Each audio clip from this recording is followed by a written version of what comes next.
안녕하세요. 2학년 안예진입니다. 오늘은 저번 주에 발표했던 위치상 수리에 이어서 인공치 수리에 대한 동영상 발표를 하도록 하겠습니다. 화요일에 위치상 수리 실습을 했는데 위치상 수리 실습 먼저 해서 인공치도 쉬울 것 같고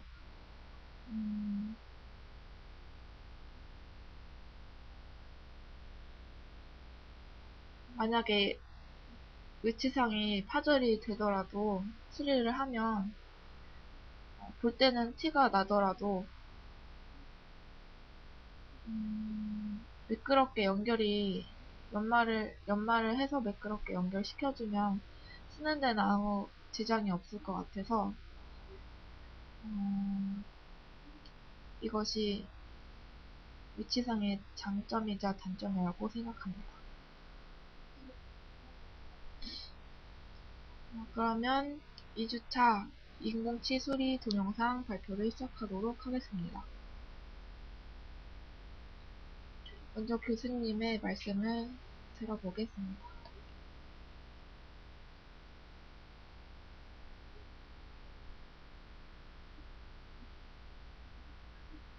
안녕하십니까. 제 9주차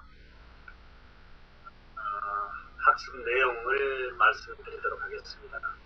8주차에 위치상 수리에 이어 제 9주차에서는 인공치아가 탈락되어지거나 파절되었을 때 원래 상용의치의 기능 심리를 담당하고 있는 레진치아의 리페어 과정, 이 부분을 이론적인 백그라운드 그리고 이제 리페어의 단계별 과정을 살펴보도록 하겠습니다. 특히 동영상에서 제가 단계별 리페어 과정에 대해서 상세히 말씀드리도록 하겠으니까요. 여러분들이 잘 이해하도록 하시기 바랍니다.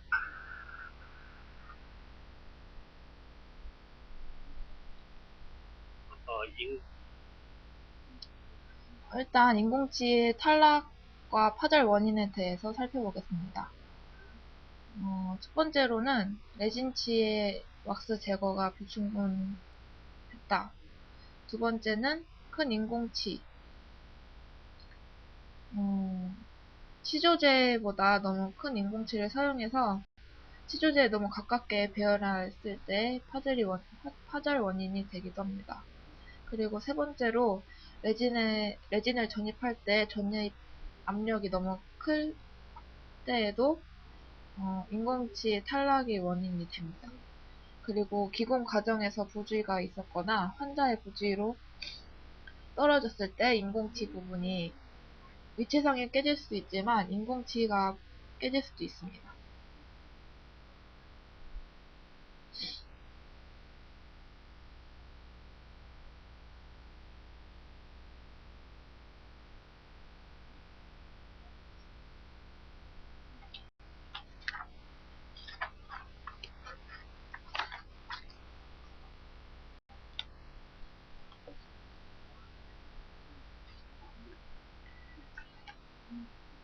그래서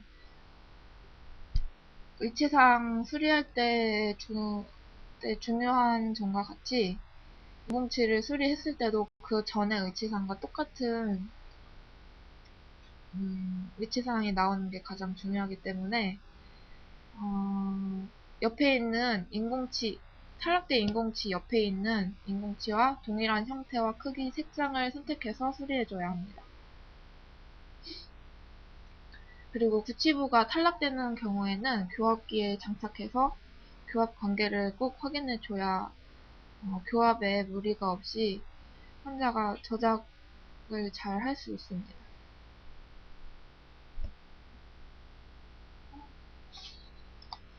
이제 수리 과정에 대해서 살펴보겠습니다. 일단 첫 번째 그림은 인공치 파절된 것이고요.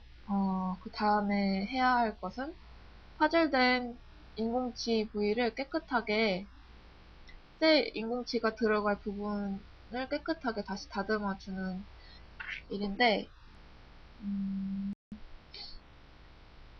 방금 말씀드린 것과 같이 옆에 있는 인공치와 형태와 색상을 맞춰서 선택해서 넣어주는 것이 중요합니다.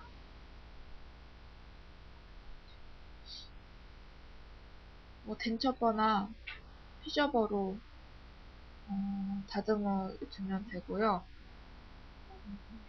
재질도 똑같은 거를 사용해 줘야 마모되는 습도도 똑같고 색깔이나 형태도 비슷할 것입니다.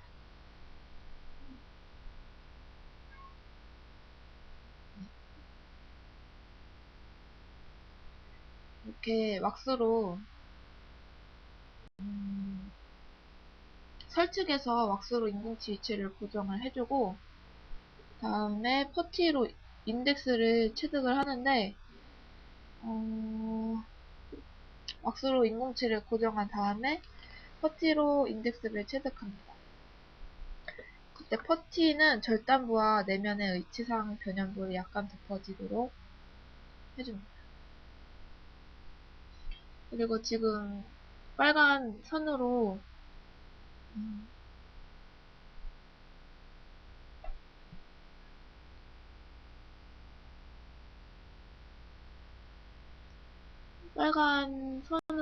표시된 부분이 정준선 쪽인데, 여기 잇몸을 형성해 준 모양을 다시 형성해 줘야 그 전 상태와 비슷하게 표현을 할 수 있습니다. 그리고 물에 10분간 담가 놓고요.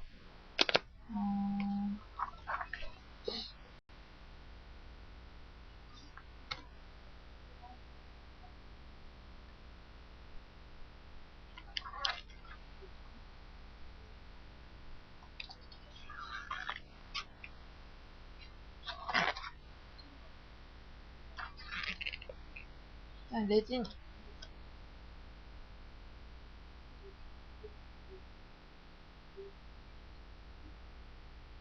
이 부분이 수리를 하는 과정에서 튀어나올 수가 있기 때문에 덴처버로 깨끗하게 다듬어 준 다음에 연마를 해줍니다. 연마를 해주면 저렇게 매끈한 면이 나오게 되고,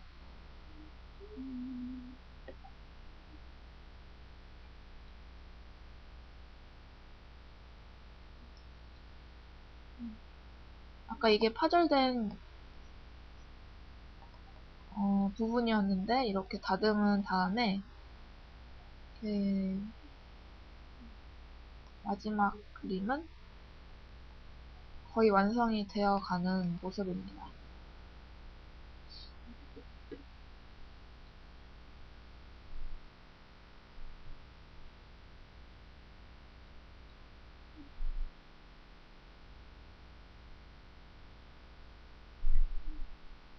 보통 앞니도 많이 나가는데,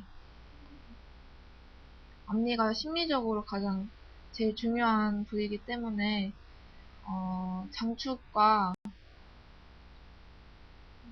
장축의 기울기라든지 얼마나 피게가 되는지, 옆에 치와 얼마나 잘 맞는지 이런 것들을 다 확인하고 신경 써야 할 치아 중에 하나입니다.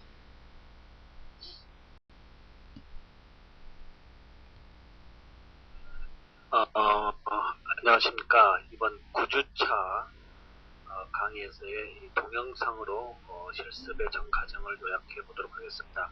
이번 9주차에서는 8주차 노치상 수리에 이어서 이제 인공치아가 탈락되거나 파절되는 이런 경우에 우리 인공치아를 파절되기 전에 원래의 위치로 리페어하는 이 과정에 대해서 살펴보도록 하겠습니다. 자, 인공치의 그 탈락, 그리고 이 파절 원인을 먼저 살펴보는데요. 특히 인공체가 탈락되는 요인은 우리 메몰 후에 왁스 제거 시 왁스 제거에 불충분한 왁스 찌꺼기가 내진체에 좀 묻어있는 경우가 되겠고요. 그리고 이제 인공치아가 너무 크게 큰 것을 선택해 가지고요, 치료제에 너무 가깝게 배열한 경우, 그리고 내진 전입 시 전입 압력이 가다한 경우, 너무 가다한 경우, 그리고 기공 과정에서의 부주의, 그리고 환자가 이제 장착 후에 쓰면서 떨어뜨린 등의 여러 가지 이유 등으로 인해서 유치가 이렇게 이제 탈락되어지거나 파절되는 이러한 이유를 들 수 있겠습니다. 이렇게 해서 이제 먼저 인공체가 이렇게 파절되거나 또 탈락되거나 또 이렇게 크랙진 경우, 이 세 가지 경우에 한해서 다 우리가 리페어를 할 수 있는데요. 특히 리페어 시에 고려되어져야 될 사항은 탈락되기 전에 이 인공치아의 색상, 그리고 형태, 규격 등이 먼저 고려되어져야 되겠죠. 자, 이렇게 해서 인공치아가 탈락이 되어지면 먼저 이렇게 탈락되어진 사진을 볼 수가 있고요. 자, 도제치가 아닌 합성 레진치이기 때문에 우리가 이 물질상 레진하고 케미칼로 결합되어 있지 않습니까? 따라서 빼내기가 상당히 어렵죠. 그래서 제거하는 방법은 조그마한 덴처벌을 이용해서 물질상 내면 속에 있는 합성 레진치를 다 이제 파내는 이 과정으로 진행하는데, 특히 인공체 잔여 레진치를 파내는데 특히 순축 이 치경선 부위는 가급적이면 손상되지 않도록 세심한 배려를 해줘야 되겠습니다. 왜냐하면 이 순축에서의 이 의치상 이 치경선 부위 등이 다치면 소실되어진 그 부분만큼의 리페어 시에 사용되어지는 핑크 다이렉트 레진의 색상이 대조되어지기 때문에 심리적인 부분에서 문제가 되어집니다. 따라서 순축에서의 치경선의 설정, 이거 상당히 조심해야 되겠고요.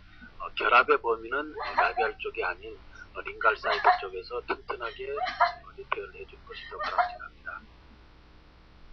자, 이렇게 해서 이제 제거한 다음에 새로운 인공치아를 화학적인 결합력을 높여주기 위해서 레진치 베이스에 이러한 유지공을 형성해 주는 것이 바람직합니다. 특히 유지공을 형성할 때는 이런 덴처볼을 해도 되겠지만 라운드보로 유지공을 뚫어주면 뚫린 내부 속에서의 형상은 항아리 형상으로 재현되어 있기 때문에 케미칼과 메케니칼을 동시에 높여줄 수 있다, 이렇게 보시면 되겠고요. 자, 이렇게 해서 이제 인공치아를 우리가 이제 조정을 해가지고 미리 한번 끼워 봅니다. 어떻습니까? 아직 리페어는 되지 않았지만 자연 원래 상용 의치에서의 끼어져 있던 그 형상, 그리고 색상, 규격이 일치하는지 먼저 확인해 줘야 되겠고요. 자, 어떻습니까? 끼워 봤습니다. 자, 이렇게 해서 약간의 핀싱 라인에 이렇게 공간 등은 보입니다만은 거의 이제 리페어 전에 상황으로 연결되어져 있고요. 자, 그리고 링갈 사이드에서 보면 어떻습니까? 레진이 들어갈 수 있는 충분한 링갈 사이드 서포트 될 수 있는 공간을 더 확보해 주는 것이 중요하고요. 자, 여기에서 이제 핑크 자가중압 레진을 혼합을 하고요. 혼합을 해서 링갈 사이드에 채워주고요. 자, 채워준 상태에 내면을 볼 수가 있고요. 설치게요. 자, 그리고 이제 라비알 쪽이고요. 자, 그 상태에서 이제 뜨거운 물이나 압력하에서 이제 핑크 자가중압 레진을 중압으로 연결하겠습니다. 자, 중압된 다음에 이제 연마 기구를 이용해서 다듬질, 그리고 연마 과정으로 간단하게 인공치아가 탈락됐을 때 또는 파절되었을 때 새로운 레진 치아로 바꿔 끼우는 이 과정에 대해서 우리가 살펴보았고요. 자, 깨끗하죠? 네. 이제 파절되기 전의 사진이고요. 리페어 한 다음에 사진을 보았습니다. 지금은 이제 곡소이치인 경우에 이런 레진치아가 마모되었거나 어떤 요인 등에 의해서 탈락되거나 파절되었을 때 곡소이치 내부 속에 들어있는 레진치아를 교체하는 방법을 살펴보도록 하겠습니다. 자, 이렇게 해서 이제 벤처버로 삭제를 하고요.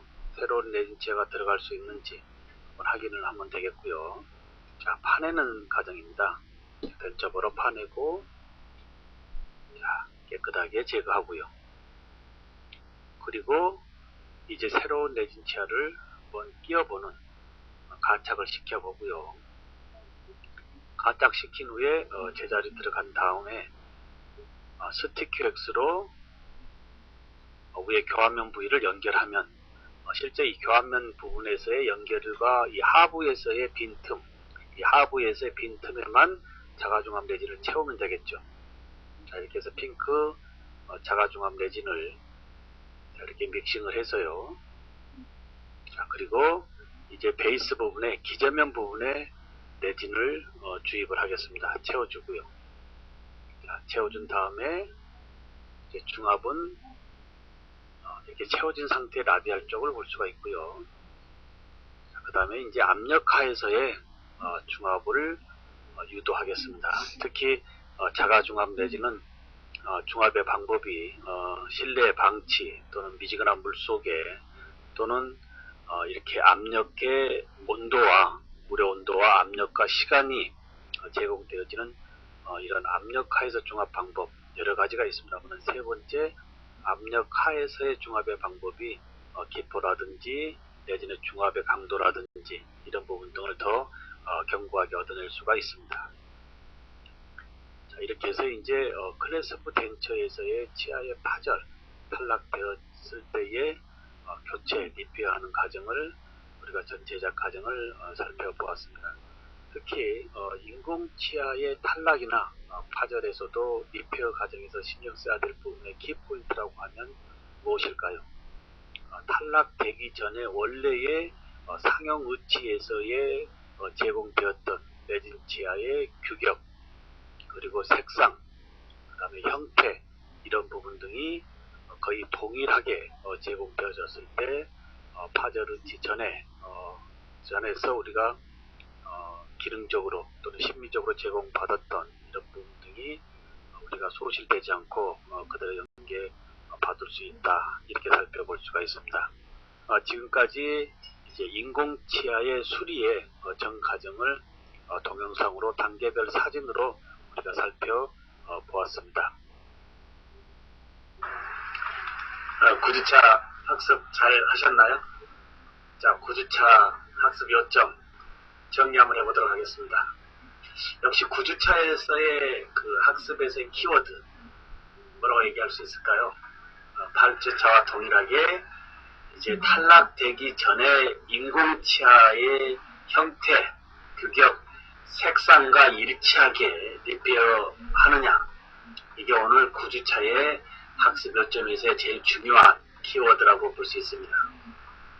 따라서 이제 리페어 과정에서 고려되어져야 될 사항은 상형 의치에서 제공되었던 레진 치아의 제조별 회사 그리고 그 회사의 규격, 색상, 형태 등이 차트에 보존되어 있는 상황에서 리페어가 되어진다고 가정하면 좀 더 우리가 기능 심리 쪽을 담당하면서 리페어할 수 있는 이런 부분 등을 볼 수 있습니다.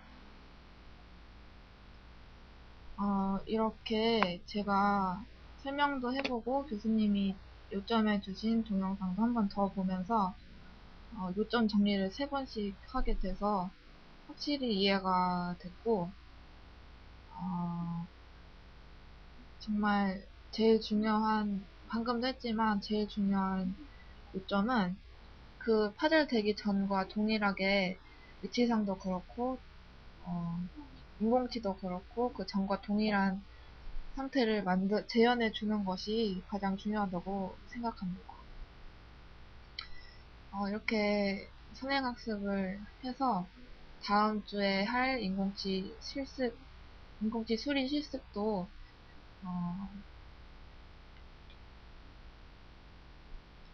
뭔가 공부를 한 상태에서 해서 더 재미있고 쉽게 실습을 할 수 있을 것 같습니다. 네, 이상으로 동영상 발표를 마치도록 하겠습니다. 감사합니다.